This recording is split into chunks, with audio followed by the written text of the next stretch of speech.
અત્યારે બોલાવવાનું કારણ આપણા બાપાનું નહીં ને જેમ આ માંડ્યા ધૂમકા મારવા શું કામ પડ્યા રાજમાં આટલા બીજાની રમત છે હો મારા ભાઈ અમારી રાજગાદી રાજગાડી તોડવાની નહીં તોડવાની હોય ને તો આખી રાત રમવા માંડે જોવા આવવાના છે અમારે હા તો ભલે આયા હોય હા અત્યારે બોલાવવાનું કારણ હું અત્યારે બોલાવવાનું કારણ કોક ગોળ દેવા આવ્યા છે અને બાપુની જેલમાં એમ બોલે બોલે હું કરું બાપુની જોડે ખીચો કરી નાખી રાજમાં હું કામ પડ્યા હે ચાલ બાપુ બોલે મારે કઈ કામ નહીં નીકળો નહીં પિતાશ્રીના શરણોમાં કુંવર પ્રતાપના નમન છે અરે પિતાશ્રી અત્યારે બોલાવવાનું કારણ આમ જોવા તો ગુંગા જોઈતા રાત મારી અરે બેટા પ્રતાપ અત્યારે બોલાવવાનું કારણ એટલું જ કે ભોકરગઢથી ગોરદેવ આવ્યો છે ભોકરગઢના રાજા અજમલની દીકરી સગુણાનું શ્રીફળ લઈ આ શ્રીફળ તમારે સ્વીકારવાનું છે અરે પિતાશ્રી ભોકરગઢના અજમલારે 20 વર્ષની અબોલા હાલે છે એટલું નહીં 14 વર્ષના અબોલા છે ગોરદેવને કેવો આયો એ રસ્તે ચાલતા રહે છે ધરતી પર જુદા કરું રહી જીવ ને કામને ટટલી આંગળી કાઢી નાખે અરે બેટા પ્રતાપ હાટલો ક્રોધ ન કરો પહેલા આપણે નીકળી લસી અને પછી વેર લેસી જેવી પિતાશ્રી ની અરે પ્રતાપજી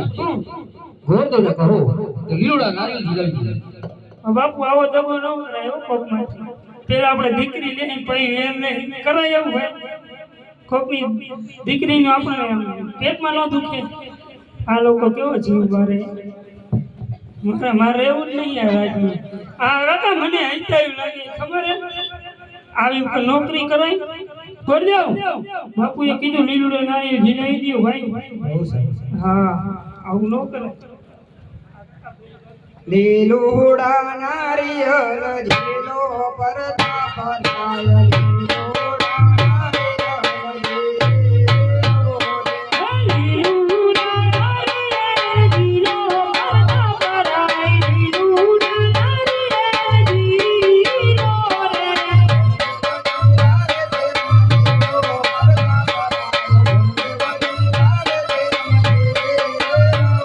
રે ગોરદેવ જીલો જીલો મારા ગોરદેવ જીલો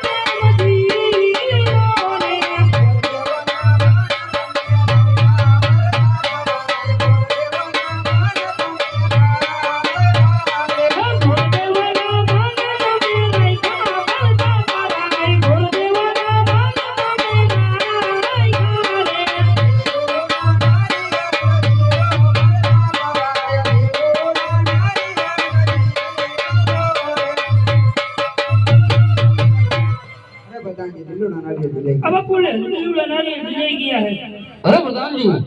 જો લીલોડા નારિયેળ જીલાઈ ગયા હોય ને તો ગોરદેવને કહો કે વાર ને મુહૂર્ત બને જોતા જાય બાપુ એમ કે તમારા હાથ ગડગડી ઉનારી રોજ તમે જીલાવી લેજો હે કઈ ના નથી આપણે એવું નહીં કે આવું જોઈએ ગડગડી હોય ચાલે મારે એવું નહીં અરે પ્રધાનજી